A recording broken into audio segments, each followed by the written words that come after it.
be greeted in Jesus' name. I trust that as we come together to hear God's word now, that you will receive the word that the Lord has given you. We're going to take our reading out of Romans chapter 8. Romans chapter 8. And we're going to read from verses 12 to 17.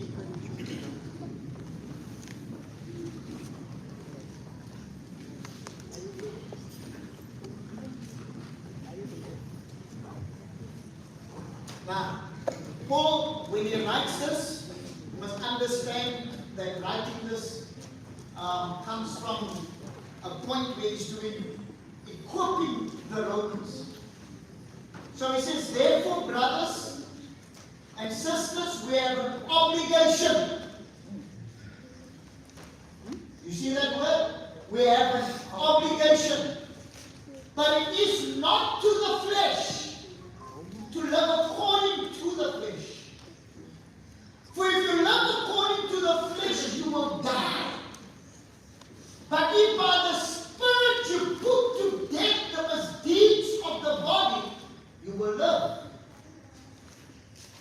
For those, and that's important, for those who are led by the Spirit of God are the children of God. Can I hear an amen? Amen.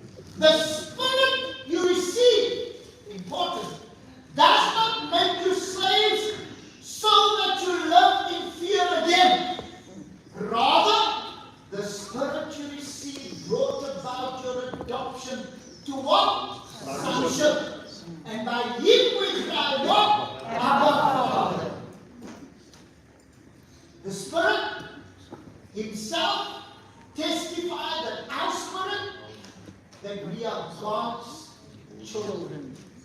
Now, just remember, we read that if you're in the flesh, you're not God's child. But if you're in the Spirit, you are God's child.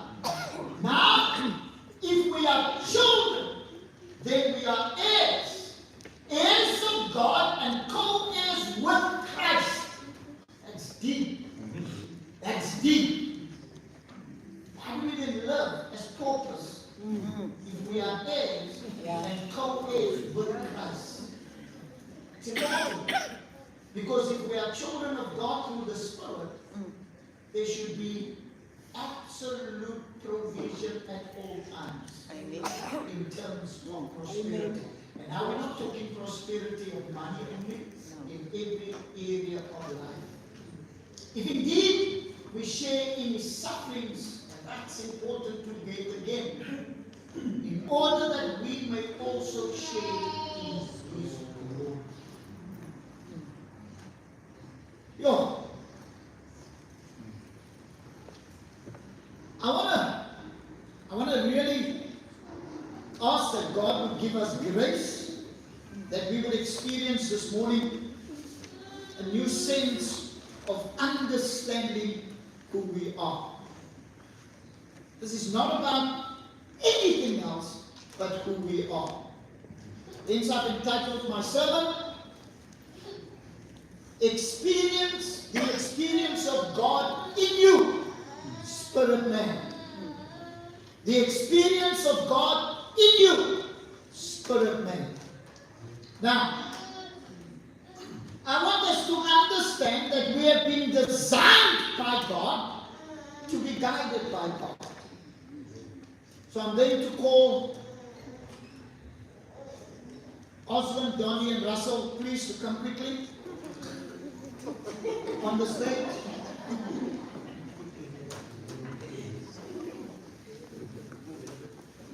Quickly on stage. Because I need to show you practically what Scripture teaches us.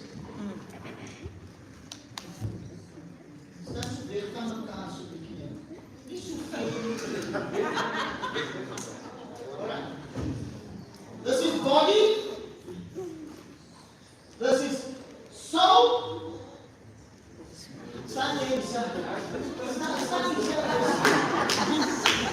This is soul. And this is spirit. So, right. So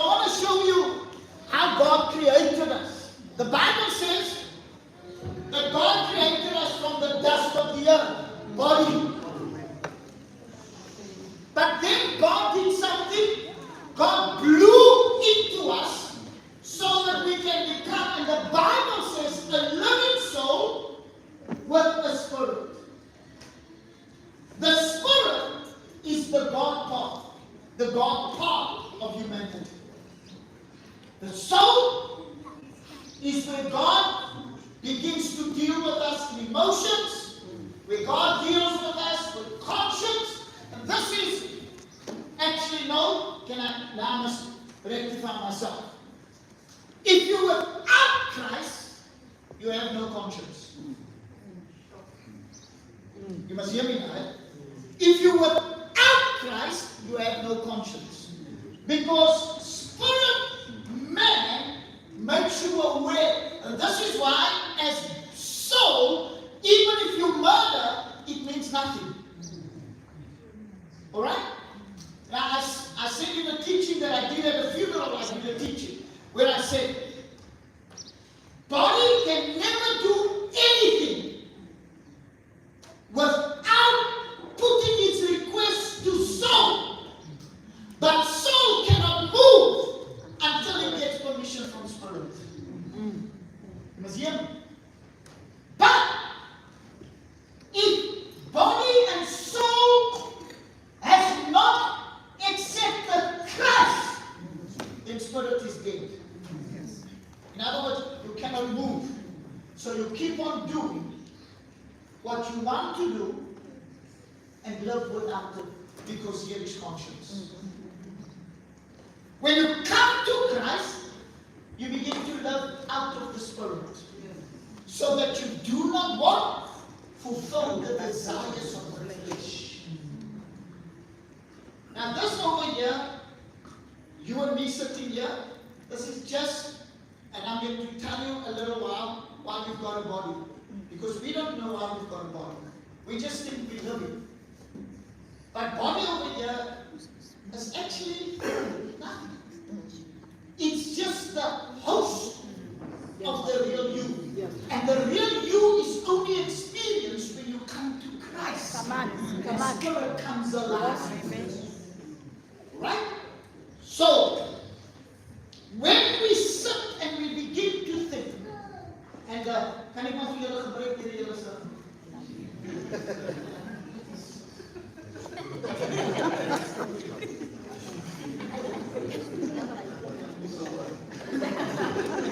Can someone pray for soul, please?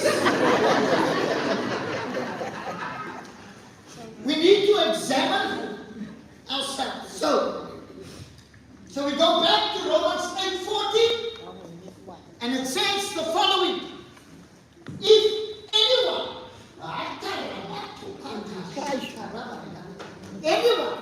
for those who are led, and this is, can I please emphasize, this is where I fall short and you fall short. Often as children of God, we are not led by the Spirit, we are led by the emotion of our soul. Even though we are you receiving me? So those who are led by the Spirit are children of God.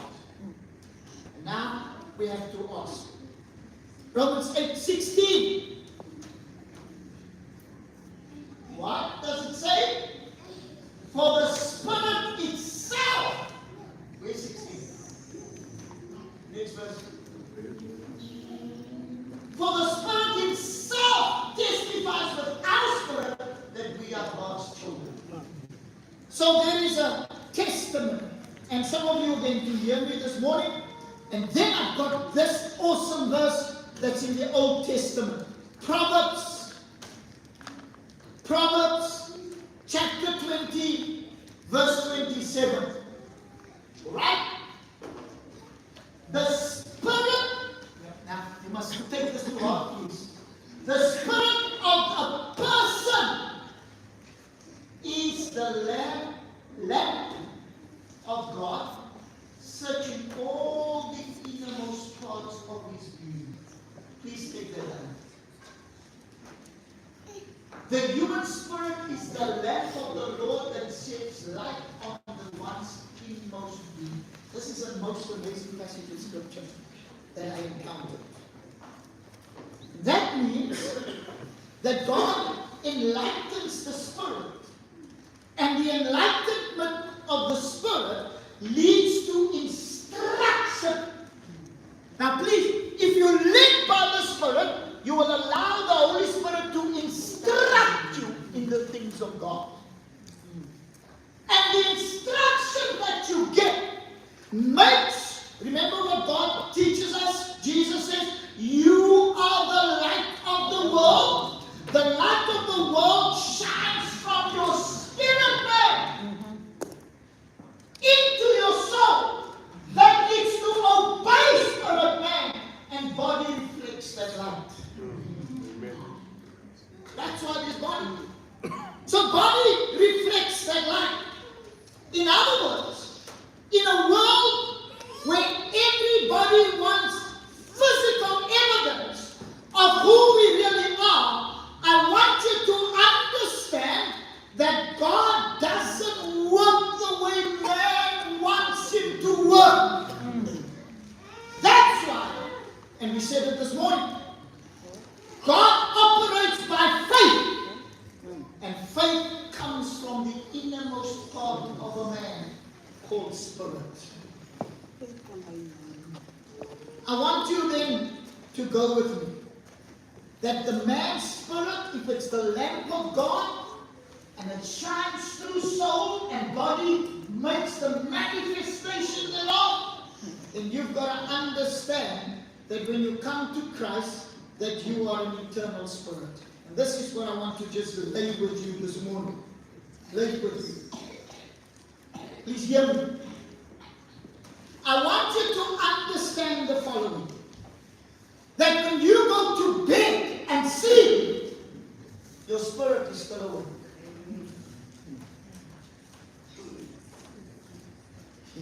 You're not receiving it. If you will sleep, these two fall asleep, but this one never sleeps. This one never sleeps. For spirit gets renewed continuously. Now I'm going to say something crazy. Your spirit is actually the God in you. Yes. Neither slumbers, no sleeps. You receive it? So when these two sleep, you must hear me. If you have a nightmare, if you have a dream, it's an attack on spirit that wants to manifest here. And that's why we dream, and that's why, beloved brothers and sisters, many people want to interpret dreams. Say, van kan dat doen? Gaan iemand dood? Right? I say, van dit. So, we put things to our dreams to make them as if they're real. When you don't understand that your spirit man is strong if you're in Christ. And it wants to come through this. But this and this have got no power because they go to sleep. Now, can I be crazy enough to say this? This doesn't go to sleep actually. This one goes to sleep and this one just obeys because they are connected. Where this one is the one that drives, never sleeps. This is the God in you. That's why, beloved, when you die, body goes into the ground, but spirit lives on.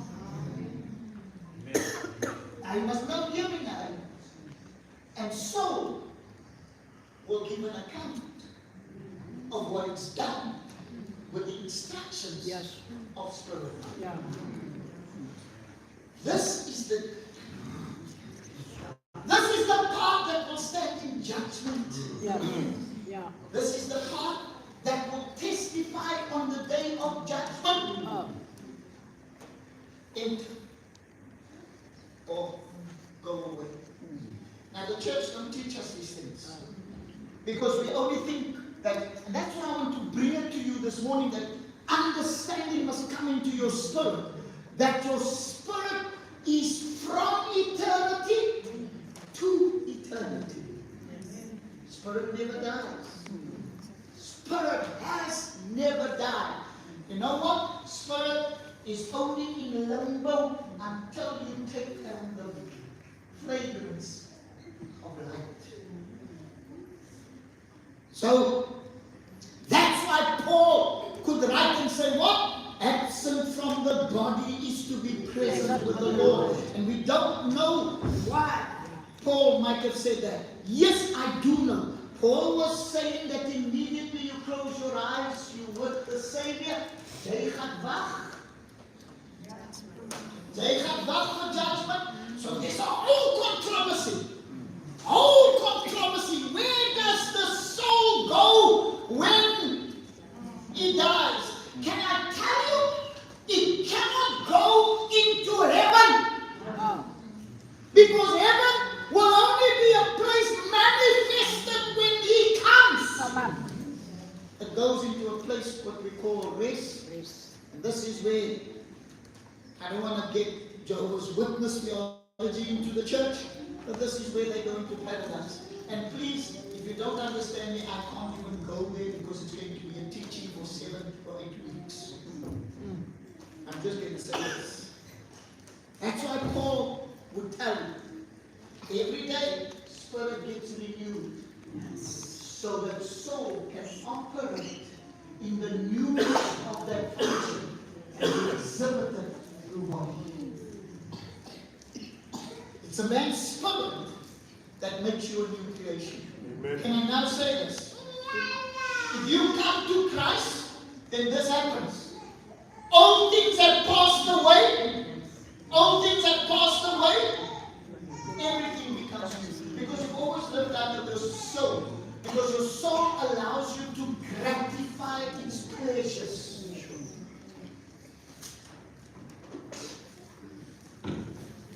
So when I come to Christ, that gratification, that's why there's a tension between the two.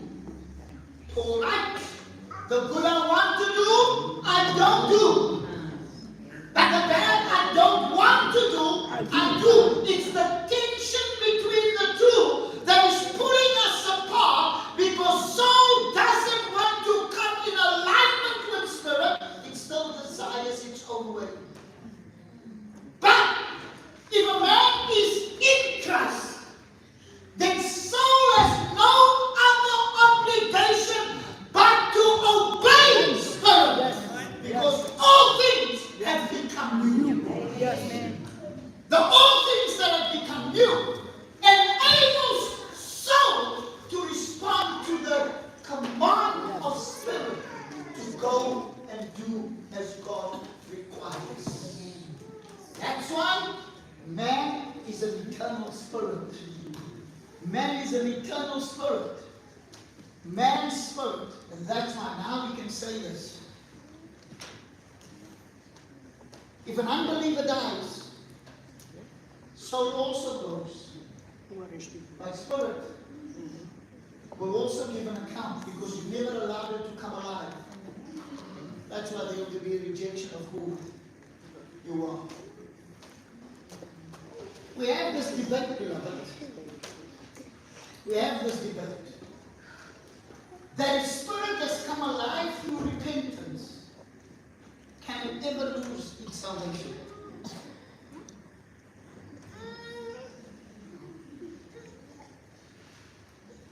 Okay? If spirit comes alive through repentance, can it ever go dead again? No. It's a debate, because we do not understand the depth of who God is. But the Bible is clear when it says, if a man has put his hand to the plow and looks back, the man puts his hand to the plow and looks back,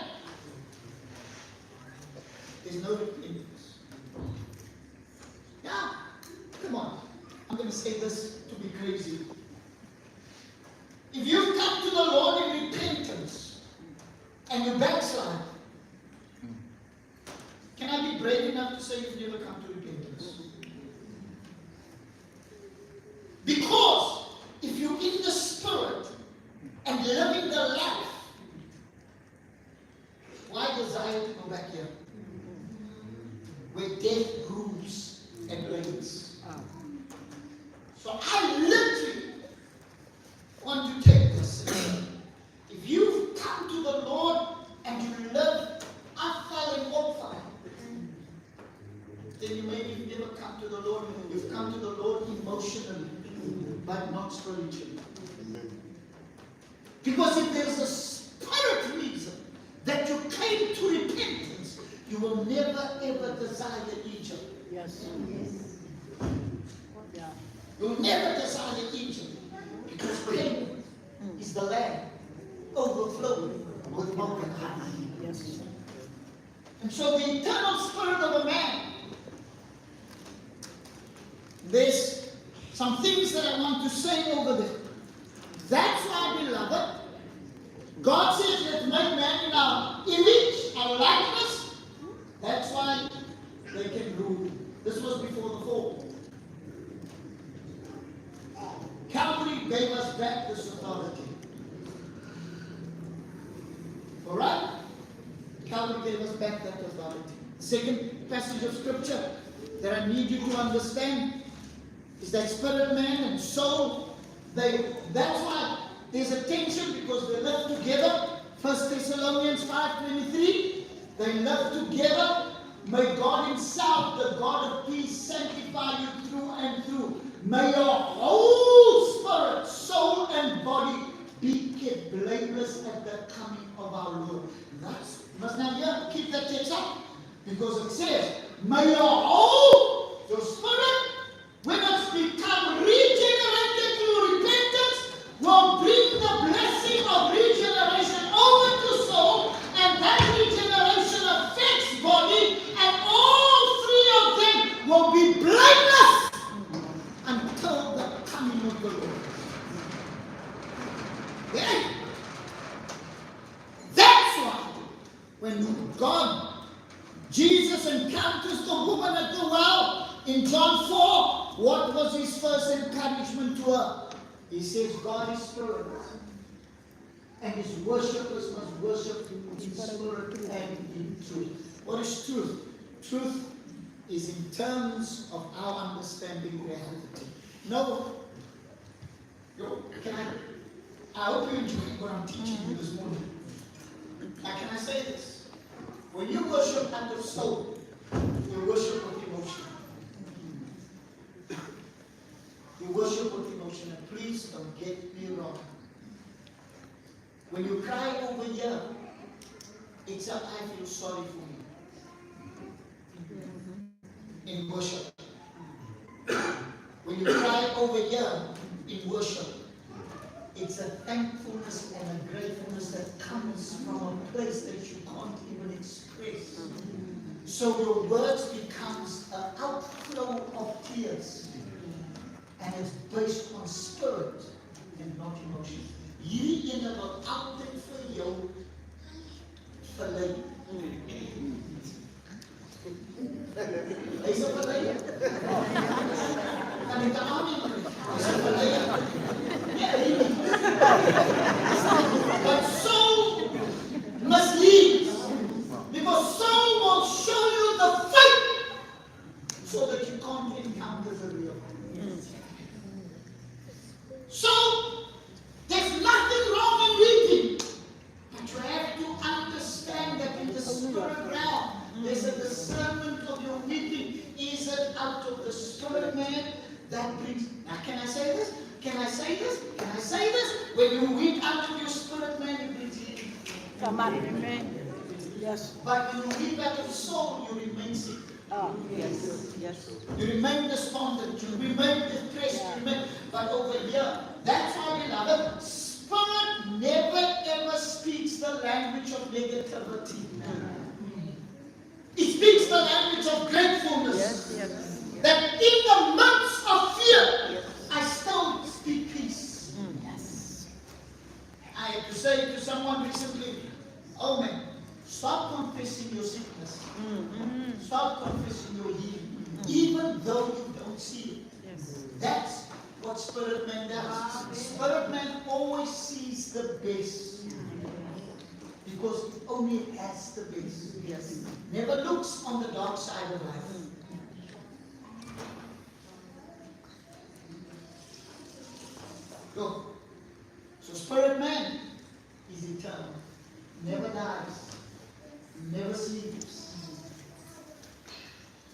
And that becomes your witness on judgment day of what you've done. Those who are led by the Spirit. What is our spirit? Our spirit is the inner voice of God that directs our path. Peter calls it the hidden man. The Spirit himself testified with our spirit that we are God's children. 1 Peter chapter 3 and verse 4. Rather it should be that of the inner self, the unfading beauty of the gentle and quiet spirit, which is of a great worth in God's sight. Can I say this? That spirit never gives up on us. Spirit continues to shape us into the character of God. Alright? So we're talking about the inward man. Isn't it interesting? Most of us wants to see external changes in people when they come to the Lord, without realizing there will be no external changes until there's been an internal exchange. In other words, there's nothing different on body. Okay? Years ago, I baptized someone who was bald. And they asked the question, if you baptize me and I become a new man, will I have hair? No! You remain bald. Yes.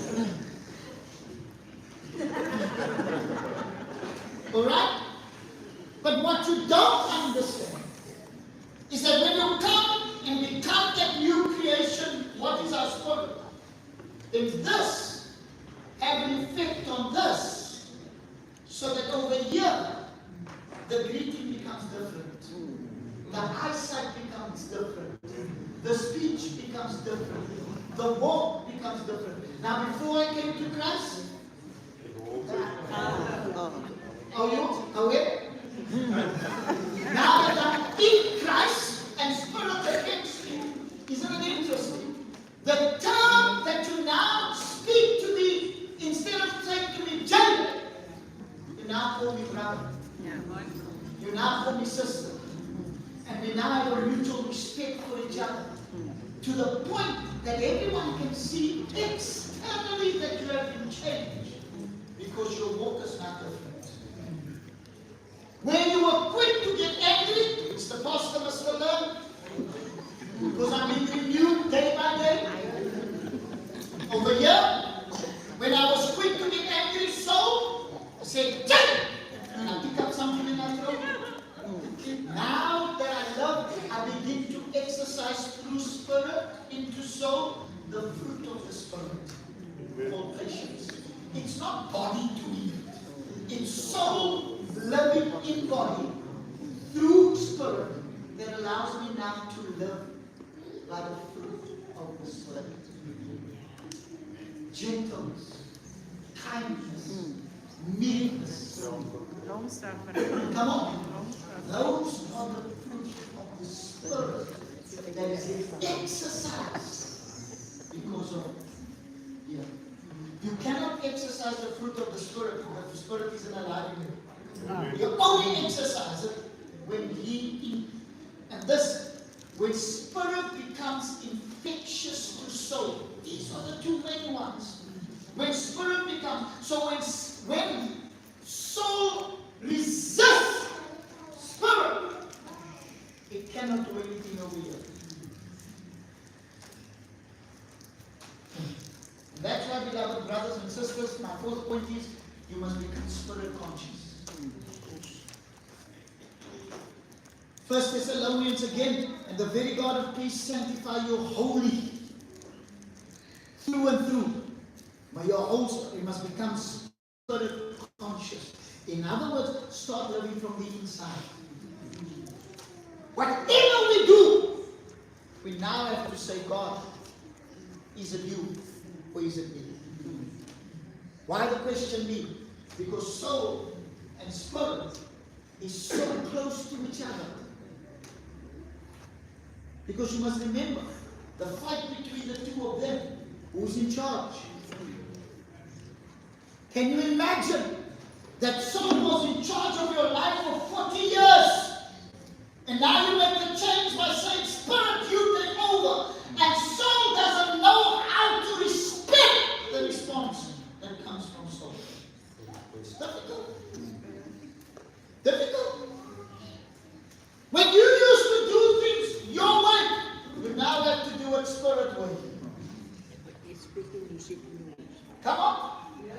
And it's hard to live by the Spirit and not gratify the lust of the flesh. Listen to what it says. It's hard to live by the Spirit and not gratify the lust of the flesh. I made a little observation where they say one of the greatest things, and people always think that lust has to do with sexual immense. It's lust is what? The Spirit's refusal to obey, the soul's refusal to obey Spirit. And out of that flows the deception.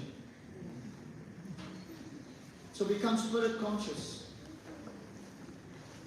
That's why, beloved, jy kan maar vir 'n mooi aantrek body. Jy kan maar lekker red body. Maar as jou siel vuil is jy vuil. Amen. Because body becomes the camouflage of soul to hide. And it's by time that the church understands that if we are called to be Spirit-filled people, that we act as people of the Spirit. Yes. Maturity now calls us to stop acting like soulish people and act like Spirit-filled people. If you hear me, say amen. Amen. So why did God give you a body? I like this. When John, why did you get the body?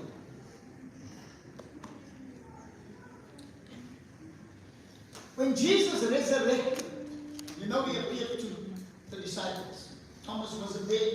Thomas didn't believe. John 20, verse 26 to 27. It says a week later, his disciples were in the house again, and Thomas was with them. It's now the second time. Though the doors were locked, Jesus came and stood among them and said, "Peace be with you."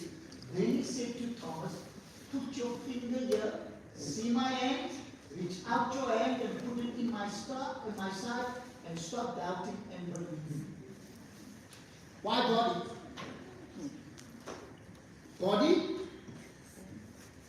is what makes you authentic dwellers on the earth, because spirit cannot dwell outside the body. So God created the body so that spirit can live. So the authentic character of God is displayed through body, even though body is a dead thing. Now, I look at this one. I'm going to get crazy about it. This is body. And body was mutilated like the body of Jesus. Interesting.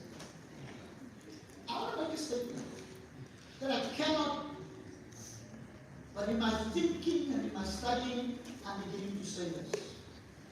The body of Jesus could take all the pain because it was never ever a bound body. It was about spirit. Now he begins to say,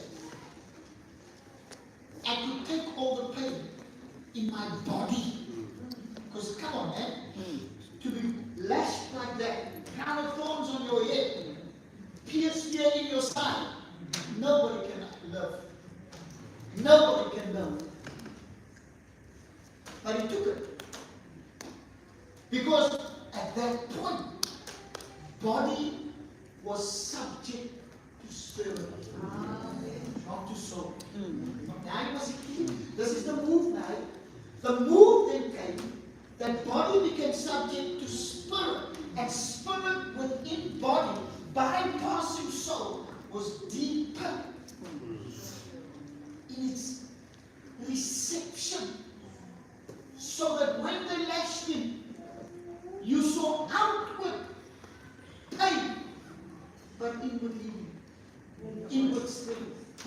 Inward power. Inward. That's why the prophet could say, because of the inner strength that he had by spirit, by his stripes, you are healed. If you understand what I just said, the depth of what I released to you is so powerful that I can't even receive it. Because it says that by stripes, you don't understand that you could only heal by stripes because spirit was stronger than body. Come on. No source to make you understand who you are in Christ. Just for a moment, give me praise.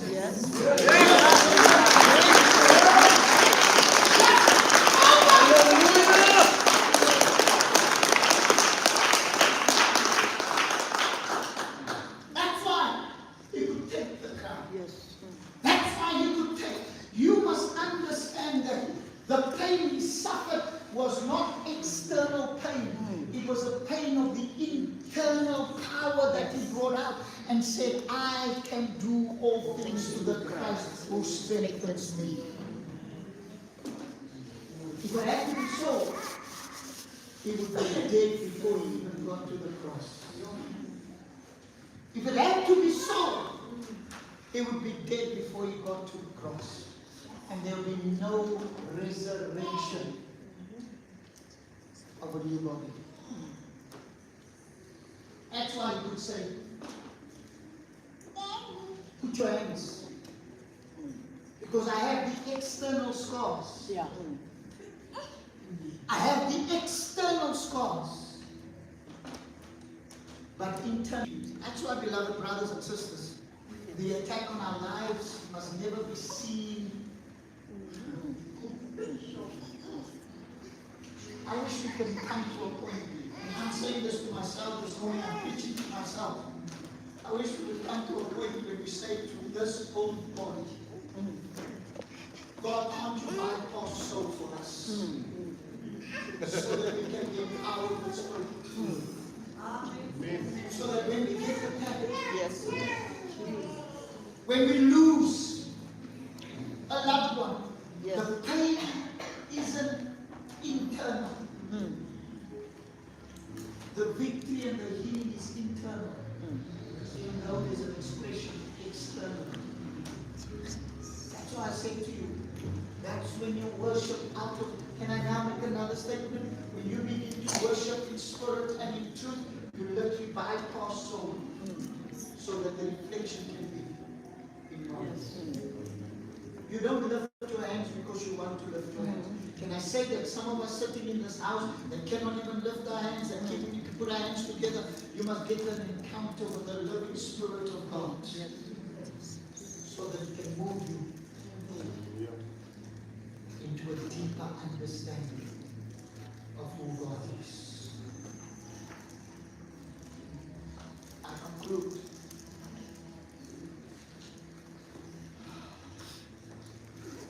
When you become conscious of the truth of God in your life, that you are more of a spirit than a man, you will find that your worship to God changes. Because you become new. Please understand that when you're in Christ, you become a new creature. It is not external, it's an internal work that comes. That's why, beloved, can I say this? The Bible says in the Psalms that when you come to Christ, He casts your sins as far as the east is from the west. Because your spirit man now takes the place of the past, of that soul. And the soul, now, can I be honest, man, when we continue to walk in our past, it's because we've never allowed spirit to take control. Because when spirit is controlled, I ask the question, who are you talking about when the attack comes?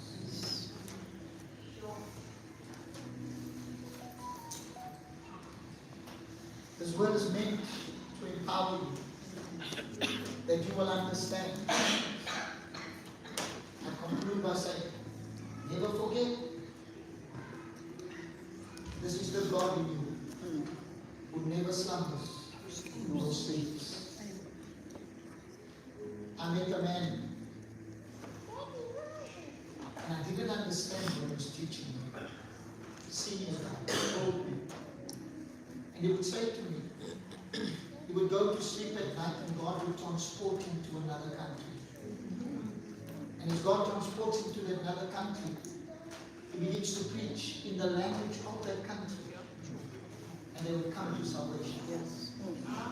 And in the morning, he would wake up and find himself.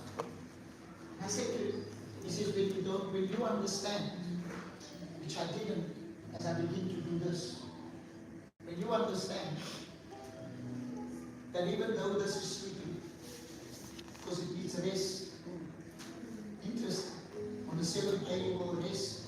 God never rested out of spirit. Spirit continued to work. But when you understand that your spirit never sleeps, that your spirit is awake, can I now begin to say, begins to watch over you. I have the sense, just picture, how you go to sleep and the spirit gets up and watches over you so that no harm can come to you. Spirit watches over you, putting a hedge of protection around you. Spirit rises over you so that no weapon formed against you shall prosper. Spirit rises over you and put a wall of fire over you so that your sleep is sweet. And since I'm beginning to do this in the evening and I'm beginning to say to the Lord, I say, Spirit, you take control of my dreams. Spirit, you keep away every spirit that is not you. I'm having sleep. I'm not sleepless. Even though I have so many challenges in my life, I sleep. Because my sleep is no longer about me. Because in my sleep, my spirit is being renewed and refreshed so that tomorrow morning when I get up, the devil knows that it's got to do with a new creature. Amen. Understand that. That's why soul must sleep. Because it cannot interfere with the work of spirit. If you receive me, the word of God, you become the Lord.